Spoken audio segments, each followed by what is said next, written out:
What's up, everyone? Hope you're having a good day so far. Got a kind of an overview review. I'm just diving into talking about the knock-on Silverback made by Carter, the Carter Evolution. This is the new one, the Evo 20. And then, just for comparison, I also have the Whippersnapper. Now, excuse the noise, I got a bunch of pets and stuff like that, so there's gonna be a ruckus here and there. But I'm gonna try to get this done as easily and fluid as possible. So to begin with, been shooting this for a while now, about a year, and been using this solely as my hunting release, also target release, and having it, actually have a knock to it that I use as a backup, and I'm loan that to my buddy for the time being. But I have this as my hunting release. I love it. It's super nice. It helps me slow down, especially in that situation where you might get some sort of target panic or buck fever. It'll make you slow down, focus on the shot execution more so than punching the trigger and trying to get through that whole process. The other thing that I really like about it is, being that it is a two-finger, it's shorter, so it fits in my bino harness on the side. I use a marsupial gear harness. It's the open one, not the fully enclosed one. And when it slides into the side pocket, right here is where that band goes in, so it really locks into place. But other than that, super sweet. I do have the new one, the Plus, coming in, and that's kind of why I'm doing this review. The Evolution 20 that I have is the three finger version of the Silverback. So I'm going to kind of go through it. I got my chronometer out here, and we're going to kind of just check the width and everything like that and see how it goes. Now, I'll move you down here. So as you can see, move this off to the side. This is the Evolution 20, and they actually changed up the design from the original. Now, the original Evolution was basically this, but a three finger. What they did with this year is they made the actual claw there for the release. They made it a deeper, more arched hook. Makes it easier to attach to the D-loop there. You can see, don't know how well you're going to be able to see it, but you can see the opening on this is much greater than the opening on the Silverback. The Silverback Plus is going to have an opening like this. It's a whole lot easier to get onto the D-loop, and it feels better, in my opinion, getting onto the D-loop better. And there's no issues with it sliding off in any way, shape, or form, because it is got that good deep arch in it, so you don't have to worry about that. Now, the other thing that I felt when I picked this up, it felt thinner in my hands compared to the knock to it, or sorry, the Silverback. And after looking at it, I genuinely don't think it is by measurements here. So let's move it into inches. It's 0.556 and just shy of 5/8, if I'm not mistaken, for the Evolution.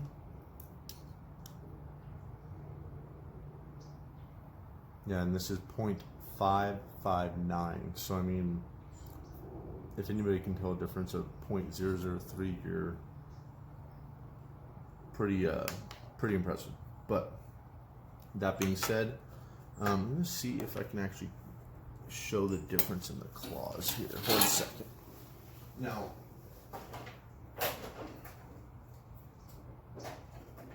the thing that I noticed more so by shooting these is the crispness. This felt far more crisp in the Evo 20 than it did with the Silverback.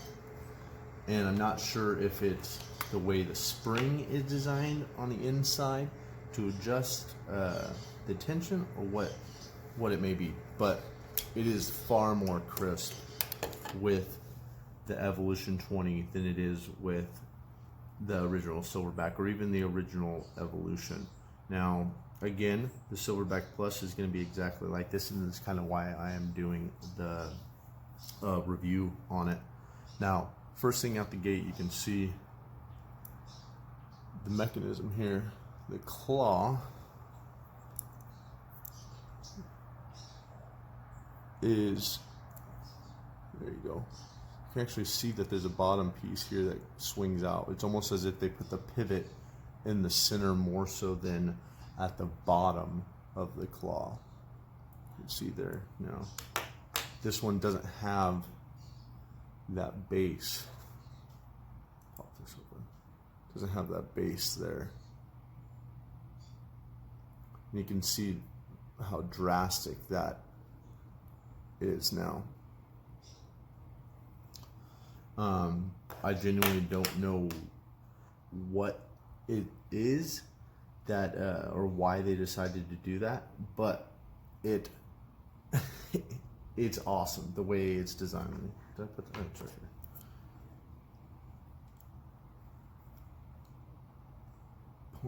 .017.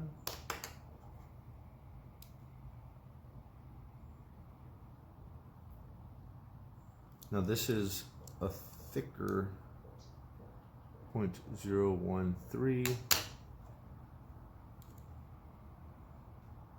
No, it's about this. This is actually a slight bit thinner on this one. I don't know if it helps with the actuation, being that it is a deeper claw, that it has to be in the center of the claw there for the pivot, or what it may be. Now, that is one of the main changes there between the two, is the claw. The other main thing here, let me put this back. So if you look here on the original Carter Evolution, as well as now the Silverback here that I'm demonstrating, this is where you adjust the tension to customize it for your specific needs. The original Carter Evolution and Silverback comes with this adjustment on the back. It comes with 3 separate springs so that you can customize it to your holding weight and where you want the activation to be. What you would do is you take that screw out, loosen this slightly, and you're able to, or you're actually able to pull it out after that, but it's easier to tighten it just a little bit to get some pressure to push this out and pull it out.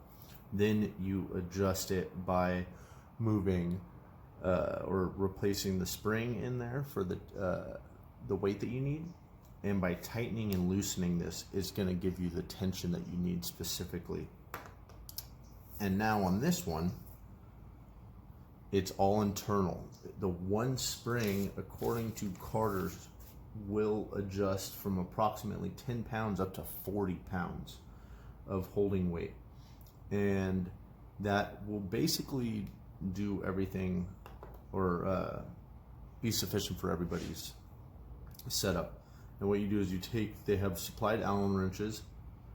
You'd sit here in this and see this little Allen set there. You loosen that, and then on the bottom, just under where your third finger will be, and on the Silverback, it's where it drops off, where you can kind of rest your third finger. It'd be essentially in this section here is the adjustment.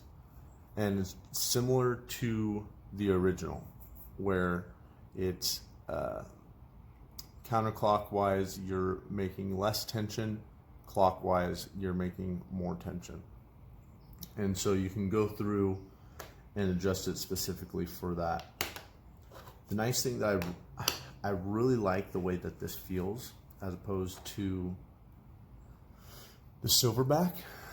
The three fingers nice, especially when you're drawing. It feels, well, you're dispersing more weight over your hand, so it's a little bit easier to draw, and people might actually like that more so when you're getting into shooting handheld releases. However, as many people do complain, you can put too much pressure on the back here and end up torquing it a little bit too much in executing the shot, or when you execute the shot, it will make it so that you have more of an issue when you're shooting. It'll be a little bit more erratic. But all in all, really like that. And just show you as a comparison, this is released by Spot Hog. This is the Whippersnapper. This is the 4-finger. They do make a 3-finger. This is kind of a release that a lot of people get, that they're just trying to start out in the handheld release area. Now, different manufacturers are going to have different measurements for where your fingers are in comparison to where the jaw is for the release. If you look, you can see the depth there.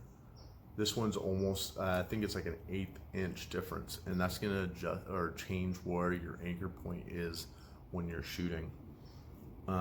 This is a different style. It's not a sear as it would be with the knock to it. This is all one piece. From the thumb comes down, and it's kind of got a couple hinges in there. Obviously, you can't have just one specific piece, but it is connected in a point to where now it's open. Just do that, and it's locked into place there. Now there is a little bit of movement with this that after shooting Carter releases, it's not something that's very nice to shoot, to be honest with you. It's not as crisp. It's a good release, but after shooting something that's much more crisp and it's got that sear style, I just don't prefer this as much. It's a good backup release. It's something that if you happen to lose your other release, say you are shooting one of the Carter releases, this is something that would be beneficial to have. And I had it as my backup release for the longest time. But yeah, this release is awesome. The new style feels better. When I get the Silverback, I can do another video with them compared side by side. I can take the thumb pad off, or the thumb peg off, and put them up against each other and make them so you can see an exact comparison there. But you can see really good there, the claw. And yeah, just super pumped up. The reason that I'm not going to be using this as my main release is, I mentioned it actually on my Instagram, is right here, this measurement from here, this little rise all the way to the end, makes it stick out of my harness a little bit too much, and I have a feeling that I can get it caught and it's going to end up falling out of my harness and I'm going to lose it. So other than that, really love this release. I'm going to shoot it a few times, make a little video for you guys, add it on this, and see how if you guys can see anything that's a little bit different. But all in all, really impressed with this. I think it streamlines it for most people that are interested in actually getting into handheld releases. Not having to swap out all the springs. There's a lot of things that can go wrong. You can lose a spring. Just kind of fine tuning it. It's something that gets a little bit more involved than most people want to do. Having it all internal and just having to change one spring makes it super easy. And also the one thing, just having that opening right there, a lot of people don't. They sit there and they have to put the thing on and then lock it, or like Four Fletch did, he actually put a tab on that to lock it into place, but that's another story. Having this extra gap here allows you to hook onto the D-loop. I think it's a lot more beneficial, especially if you're hunting.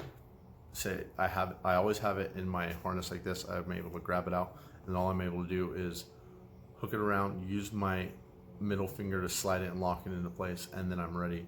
With this, I will have issues from time to time. Say if I am actually having to get set up a little bit quicker to get the D-loop into this, you have to actually take focus off of the animal, look down real quick, make sure the D-loop's on, and then go from there. But this is going to be super beneficial for people that really do like using either the Evolution or the Silverback for shooting competitively or hunting. Being able to get on that D-loop a little bit easier and having a little bit added security in the fact that it is a deeper loop there. Just ease of mind, really. So I'm going to shoot it a little bit, show you guys, and I hope you guys like the outcome, I guess. So I just moved you guys up to the table so you guys can see what I'm shooting here. But what I do is, got the D-loop here, I'll put it on, and you could really just put it in like this and pull back, and watch for the video won't show it, but get in there and pull it back. But what I'll do is I'll get it on like that and then put my finger on, and now it's on. So with the hook it holds on a little bit better, I think, and it's just a little bit more peace of mind, really. But we'll take a look and see how it shoots.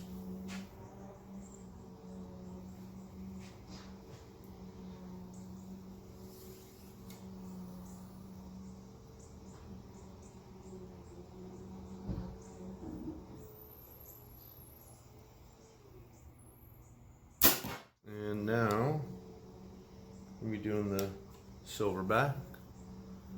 This is the original one again, the smaller claw on there. And what I do is, since I've been hunting with this, I'll put it up and I just get that locked into place. So now it's on. This is, if you look at it, I mean, it's really wanting to fall off even more so than it does with the new Evo 20. So yeah, gonna shoot this one, see how it goes.